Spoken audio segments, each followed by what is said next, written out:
ஆவின் மண்டலத்துல எப்படி அணுகுவது? உங்க வாழ்க்கையில நீங்க விரும்புகிற இது எல்லாமே ஆவின் மண்டலத்துல வச்சிருக்கிறாரா? நான் லாஸ்ட் டைம் எத்தனை மண்டலத்தை உங்களுக்கு சொல்லி கொடுத்தேன்? 8 மண்டலம், the 8 realms. ஆண்டவர் என்ன பண்ணுவார்னா வார்த்தையை அனுப்புவார். ஆண்டவர் என்ன அனுப்புவார்? ஆண்டவரே, எனக்கு உன்னுடைய ஊழியத்துக்கு நான் போகணும்னா, எனக்கு டிராவல் பண்ணணும்னா எனக்கு ஒரு வாகனம் வேணும், எனக்கு கார் வேணும், எனக்கு ஸ்கூட்டர் வேணும், எனக்கு பைக் வேணும்னு கேட்டா ஆண்டவர் அப்படியே எடுத்து வந்து உங்ககிட்ட கொடுக்க மாட்டார். ஃபர்ஸ்ட் அவர் என்ன பண்ணுவாரா? வார்த்தை ரிலீஸ் பண்ணுவார். எதை ரிலீஸ் பண்ணுவார்? வார்த்தை ரிலீஸ் பண்ணுவார். அந்த வார்த்தை எங்க போய் நிற்கும்னா ஆவின் மண்டலத்தில் நிற்கும்.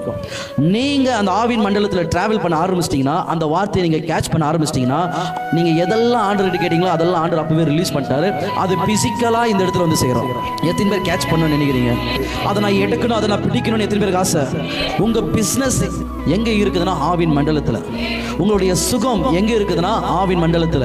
ஏன் உங்களுடைய வேலை, அந்த வேலை வாய்ப்புகள் எங்க இருக்குதுன்னா ஆவின் மண்டலத்துல. ஏங்க உங்களுடைய பணம், சூப்பர் நேச்சுரல் மணி எங்க இருக்குதுன்னா ஆவின் மண்டலத்துல. எல்லாமே அங்க இருக்குதுன்றார். மல்கியா 3 கூட சொல்றாரு, உங்க ஸ்டோர் ஹவுஸ் மேல இருக்குதுன்றார். அல்லேலூயா.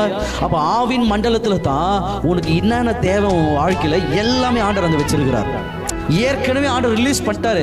ஆனா அதை தெரியாம, வெளிப்பாடு தெரியாம ஒவ்வொரு நாளும் நம்ம என்ன செய்யறோம்னா, ஆண்டவரை எப்போ கொடுப்பீங்க, ஆண்டவரை எனக்கு எப்போ உதவிங்க செய்வீங்க, கடன்காரன் அதிகமா என் வீட்டுக்கிட்ட வரான், அவங்களுக்கு நான் திருப்பி கொடுக்கணுமே அப்படின்னு கதறி கொண்டு இருக்கிறீங்க. ஆனா ஆண்டவர் எல்லாத்தையும் கொடுத்துட்டாருங்க.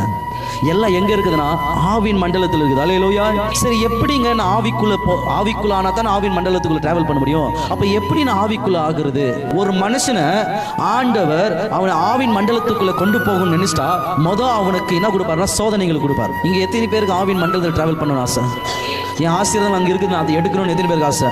அப்போ அதை எடுக்கணும்னா, அதை நீ பார்க்கணும்னா ஃபர்ஸ்ட் ஆண்டவர் என்ன செய்வாரானா உங்களை சோதனை பண்ணுவாராம். ஆனா அந்த சோதனையில நீங்க தோத்துறீங்கன்னு வச்சுங்க, அவர் கொடுக்குற டெஸ்ட்ல நீங்க ஃபெயில் ஆயிட்டீங்கன்னு வச்சுங்க, உங்களால் ஆக்சஸ் பண்ண முடியாது. ரைம்ஸ்ல உங்களால் ஆவின் மண்டலத்துக்குள்ள உங்களால் கடந்து போக முடியாது.